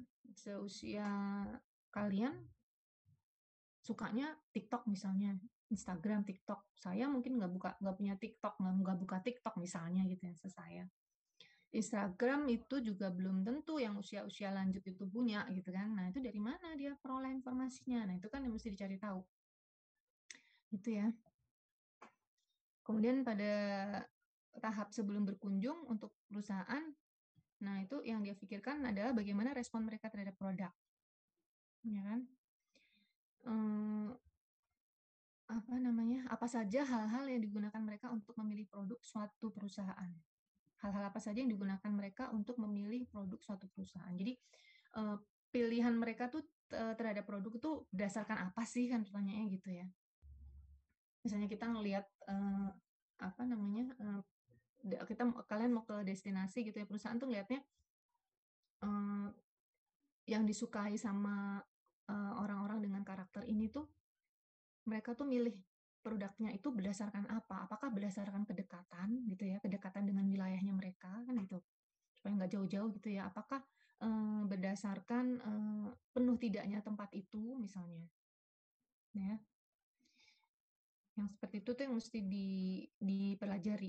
Yang paling disukai untuk tipe-tipe segmen mereka yang ini tuh apa gitu ya. Nah kemudian sudut pandang pembeli pada saat sudut pandang pelanggan pada saat mereka berkunjung. Jadi perusahaan melihat sudut pandang pelanggan itu seperti apa. Bagaimana proses konsumsi yang dilakukan, gitu ya. Apakah penuh pengorbanan atau tidak? Dia nyaman atau apa ya, intinya nanti ketika di sana itu apa sih yang dirasa gitu ya. Kalau pada akhirnya dia ngerasa puas itu kan artinya bahwa apa yang dia persepsikan ketika dia mendapatkan semua informasi yang dia cerna itu pada akhirnya dia akan menerima sebuah perlakuan yang sama atau mungkin lebih baik gitu ya maksudnya. Maka dia akan puas, gitu ya. Kemudian tahap saya ke kanan dulu aja, tahap setelah berkunjung, apakah produk sesuai dengan harapan dan keinginan. Nah, ini ya. Kalau sesuai, pasti mereka akan membagikan pengalaman mereka kepada teman-temannya, keluarganya, dan lain sebagainya. Itu ya. Nah, bagaimana cara tahunya? Itu memang kita cara kita tahu ya, cara perusahaan tahu sih konsumen itu puas apa enggak ya memang dengan bertanya gitu ya, melalui apa saja gitu ya, melalui media komunikasi apapun gitu kan. Bagaimana respon mereka terhadap produk, apakah mereka puas atau tidak gitu ya. Kemudian pada saat berkunjung dari sisi sudut pandang pelanggan, bentuk pelayanan seperti apa yang mereka sukai dan harapkan. Gitu ya. Nah, ini kan dilihat dari karakteristiknya, pasti ya. Kemudian faktor apa saja yang dapat memuaskan mereka? Apakah mereka akan kembali lagi? Bagaimana sikap mereka setelah mengkonsumsi produk? Nah, ini pertanyaan-pertanyaan ini yang muncul ya setelahnya. Gitu. Jadi lebih pada kalau yang ini untuk menjawab semua ini memang bisa dikasih kuesioner. Jadi sebelum pulang itu suruh ngisi, kadang melalui email ya. Ya mulai sekarang kalau kalian misalnya ditanya mengenai pendapat kalian terhadap suatu produk, karena ini udah belajar tentang pemasaran, bagaimana susahnya marketer ya untuk mengetahui respon pengguna itu, ya dijawablah ya, diisi yang benar gitu ya, ada email ya dijawab, karena ini sangat membantu bagi mereka gitu ya, apalagi dewasa ini ya, kan mereka memang fokus pada pelanggan, nggak hanya dibiarkan saja gitu ya. Oke, adakah pertanyaan? Ini materi sudah habis. Kalau nggak ada ya. Kalau tidak ada ya sudah. Kalau tidak ada saya yang tanya. Izin bertanya, Bu. Oh ya, silahkan. Baik, terima kasih atas kesempatannya. Jadi Anur Ibu ya? kan Iya Bu, Anur. Gimana? Ibu menjelaskan mengenai faktor waktu gitu. Kayak misalnya kalau kita mau makan jam 12 berarti jam 11 harusnya restoran udah buka, atau enggak kayak misalnya pas liburan Juni apa Juli gitu berarti apa si destinasi udah mempersiapkan gitu ya Bu. Nah, karena adanya pandemi itu kan berarti menjadi waktu kita tuh fleksibel untuk berwisata gitu Bu. Jadi kayak kita tuh kita bisa berwisata kapan aja dan kemana aja karena tidak untuk kegiatan tidak dibatasi oleh tempat gitu. Nah, menurut Ibu strategi apa sih yang paling cocok dilakukan destinasi untuk memasarkan destinasinya di saat pandemi? Soalnya kan seasonalitas dari pariwisata tuh udah mulai tidak ada gitu. Terima kasih Bu. Apanya tadi yang nggak ada? Seasonalitasnya gitu loh Bu. Jadi kayak ya, pariwisata tuh ya, liburan season, rame. Iya, seasonalitas kayak gitu. Terima kasih Bu. Ya. Sekarang itu emang keadaannya seperti itu ya. Saya tuh malah nggak terlalu update ya. Saya pikir orang berlibur nih. Itu masih terutama yang keluarga gitu ya. Karena anak-anak masih sekolah kan. Tetap aja kuliah masih jalan kan, masih ada kuliah dari Sabtu sampai Senin sampai Jumat gitu kan. Terus orang-orang masih bekerja juga walaupun banyak yang WFH. Sekarang kan lebih banyak lagi ya, balik lagi masih ada yang WFH juga, termasuk saya ya. Tapi kemudian kayak suami saya juga masih kerja gitu dari Senin sampai Jumat. Jadi kita ada waktu hanya Sabtu Minggu gitu ya. Masih seperti itu kan. Jadi situasinya tuh kalau dalam pandangan saya tuh masih sama. Tetapi pada kenyataannya gitu ya, emang berlibur itu bisa sewaktu-waktu gitu ya. Karena iya betul ya. Karena kalian bisa belajar, bisa bekerja dari manapun karena lagi WFH gitu. Kalau sekarang sih rata-rata destinasi tuh walaupun weekday atau misalnya kuliah gitu-gitu tuh tetap rame gitu Bu. Soalnya bukan rame sih, tetap ada yang datang. Soalnya ya itu karena fleksibel kan. Misalnya kita kuliah kan bisa kayak di jalan terus atau enggak kayak gitu. Jadi banyak perubahan mungkin yang jadi PR juga buat destinasi untuk gimana nih pemasaran yang tepat gitu. Nah, oke. Nah, sebenarnya gini, kalau menurut saya berarti kan sekarang kalau memang situasinya seperti itu, ini adalah saatnya bagi destinasi dan juga mungkin restoran-restoran keluarga untuk memindahkan waktu ramainya mereka gitu ya di saat Sabtu Minggu atau saat weekend. Sebenarnya pada mereka kan justru pada saat inilah waktunya gitu kan, supaya nanti ketika weekend tidak terjadi penumpukan, ya kan?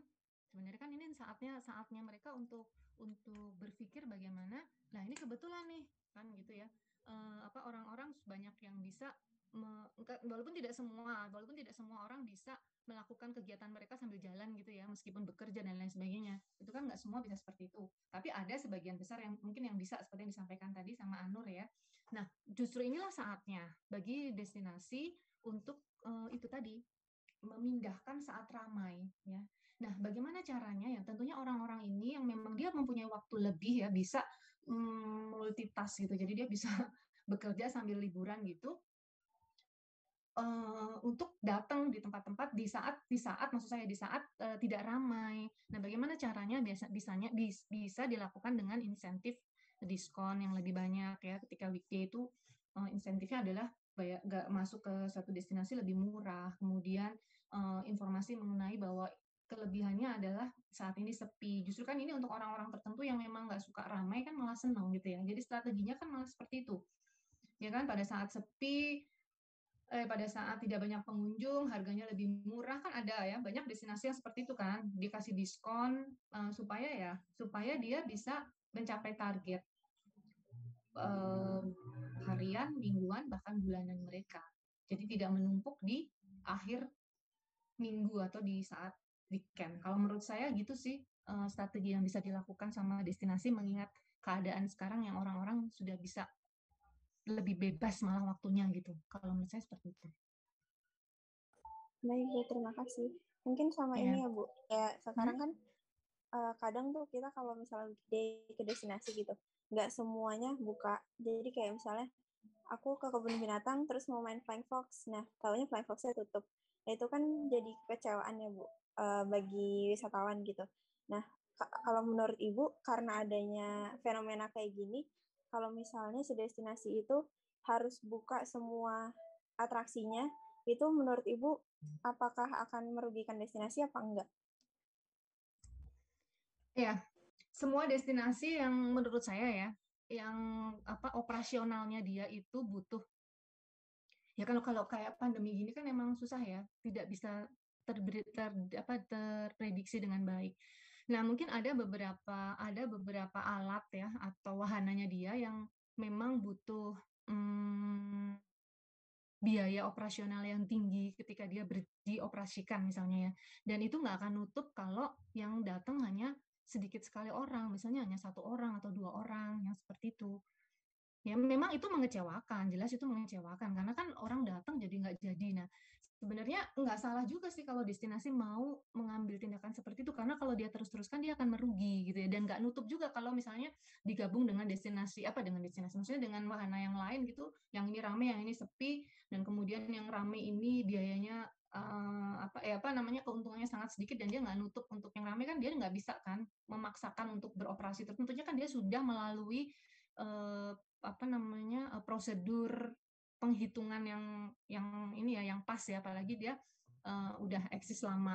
Nah, sebenarnya nggak ada salahnya juga, cuma sebaiknya memang diinfokan gitu ya, diberikan informasi yang terus-menerus kepada pengunjung ya, karena keterbatasan. Jadi karena situasi yang seperti ini itu belum bisa dilakukan. Mungkin juga bukan karena dia nggak nutup biayanya, mungkin juga terkait dengan peraturan pemerintah ya, mungkin nggak boleh memang sama pemerintah untuk wahana-wahana yang menimbulkan orang itu menjadi berkerumun misalnya yang kayak gitu, yang ya, tapi dia masih tutup dan mungkin hanya buka pada hari-hari tertentu, misalnya hanya buka pada hari Sabtu Minggu, tapi itu harus diinfokan. Kalau menurut saya penting bagi seseorang untuk tahu, konsumen kan berhak tahu ya, ketika dia datangi tempat tuh dia akan dapat atau enggak, karena kalau enggak ya pasti kecewa banget. Saya bisa merasakan itu gitu ya, pasti wah udah deh nggak usah datang lagi gitu kan, seperti itu sih kalau menurut saya. Jadi nggak ada masalah kalau memang dia mau nutup selama itu diinformasikan kalau menurut saya. Baik, Bu, terima kasih. Gitu. Oke, yang lain mungkin ada yang mau bertanya? Izin bertanya, Bu. Ya, gimana Asti? Tadi kan sempat membahas tentang orang yang berpengaruh ya, Bu, terhadap produk yang dipasarkan. Izin bertanya mengenai bagaimana tahapan awal cara menjalin antara penjual atau pemasar dengan orang yang berpengaruh agar konsumen percaya terhadap produk yang dipasarkan. Oke. Bentar. Kalau menurut Asti deh, dalam situasi kehidupan Asti sehari-hari aja, siapa sih orang yang berpengaruh gitu? Adakah orang yang berpengaruh? Selain orang di rumah ya, Bapak Ibu itu kan memang punya pengaruh. Ada nggak di organisasi atau apa gitu yang mempunyai pengaruh? Menurut Asti siapa? Mungkin nggak di organisasi sih, Bu. Mungkin lebih ke public figure gitu, untuk endorse. Iya. Oke. Terus ada lagi? Mungkin itu aja dulu. Oke, public figure tadi ya. Nah, ini kan kalau public figure kan contoh yang bagus sebenarnya, contoh yang bagus dan kita mudah untuk ini ya, untuk membayangkannya. Artinya kan apa?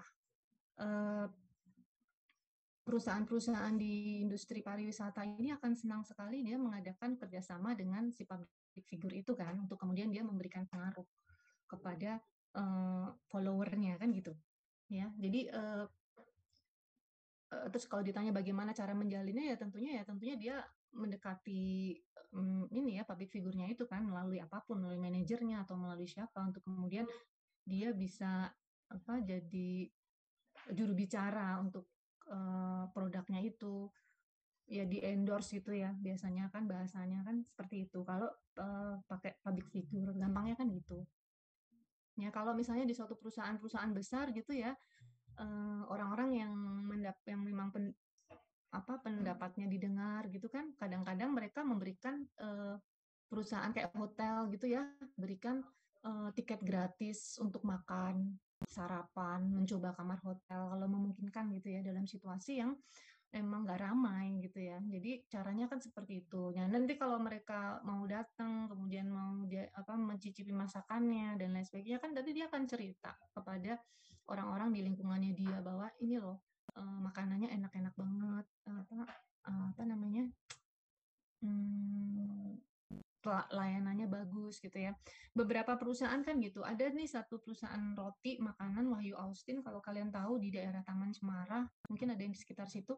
Dia rutin ya. Tapi saya sih taunya sebelum pandemi. Kalau sekarang ya mungkin susah juga yang mengundang orang. Jadi dia rutin untuk bikin makanan, masakannya dia memang dari sponsor kan, dia ada tepung sponsor dan lain sebagainya. Dia tuh, dan dia setelah itu dia selalu mengundang orang-orang yang berpengaruh di berbagai macam perusahaan. Jadi ada yang dari hotel, ada dari institusi pendidikan ya, kemudian dari berbagai macam lah dia, supaya mencicipi masakannya. Itu kan artinya dia menjalin hubungan kan. Nanti kalau misalnya mereka ada acara atau apapun, biasanya dia akan merekomendasikan untuk membeli produk-produk itu gitu. Kayak gitu sih contoh-contohnya. Asti. Lagi Bu, mau tanya, ketika udah modal endorse kepada public figure kan cukup mahal ya Bu. Nah bagaimana produk itu tuh nggak menghasilkan keuntungan ketika modal yang kita keluarkan untuk endorse itu Bu? Ya itu resiko ya. Jadi pinter-pinterlah mencari public figure yang benar-benar bisa memberikan pengaruh ya. Jadi memang itu kan biaya pemasaran tuh mahal ya, memang mahal banget gitu. Jadi pakai artis itu bisa untuk mengendorse produk kita, selain dia pakai produk kita gitu kan, terus menerus kita juga ada bayaran mungkin sampai ratusan juta ya.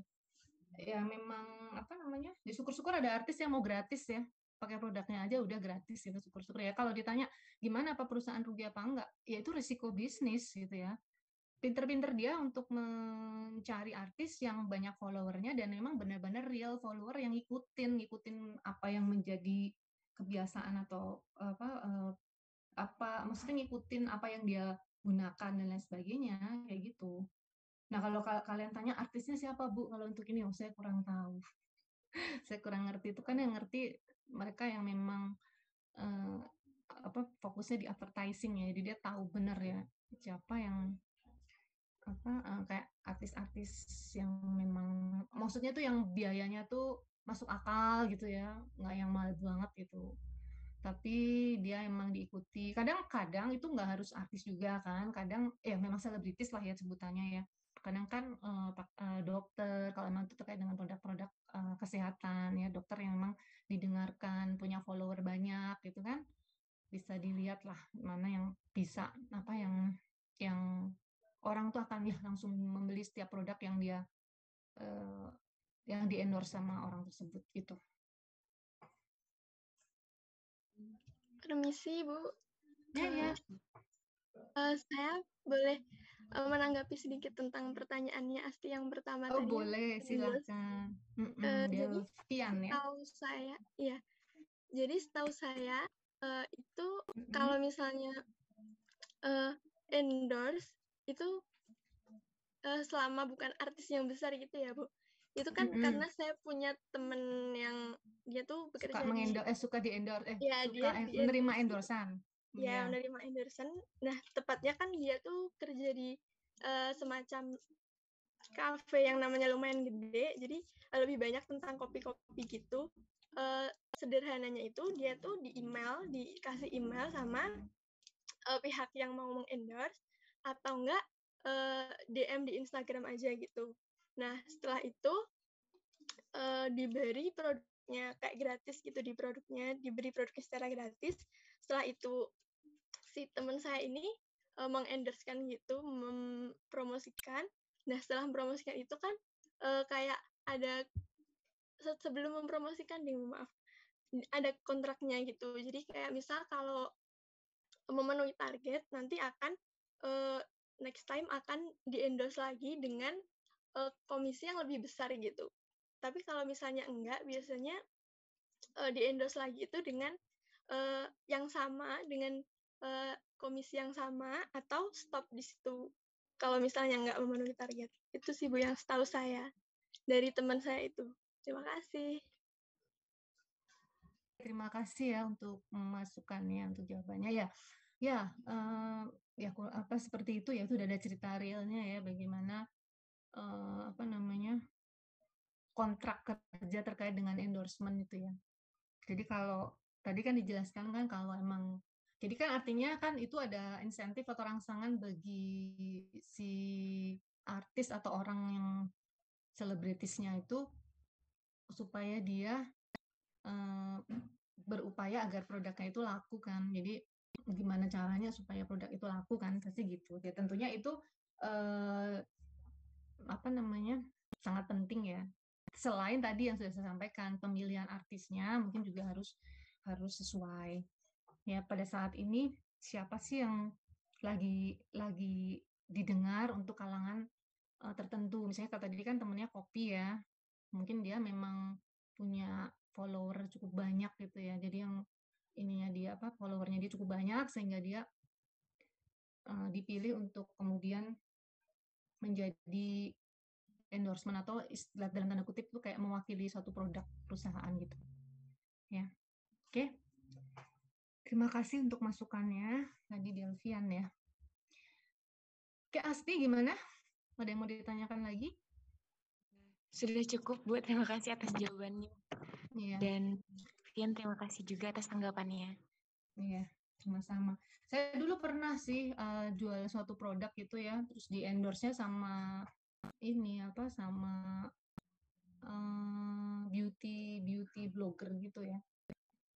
Tapi nggak yang mahal, jadi yang lebih murah. Emang waktu itu sampai pada taraf ini aja produk pemakaian produknya aja, karena memang setelah itu dilihat kok kayaknya nggak memasuki target gitu ya. Pernah sih itu dulu produk minuman kesehatan gitu. Oke, lanjut lagi. Adakah yang mau ditanyakan?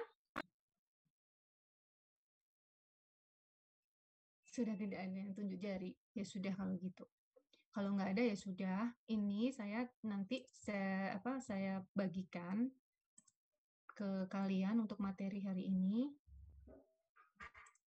Ada, oh ya, kalian tugas ya sekali-sekali. Ini kan sudah pertemuan kelima. Di sini nanti ada pertanyaannya.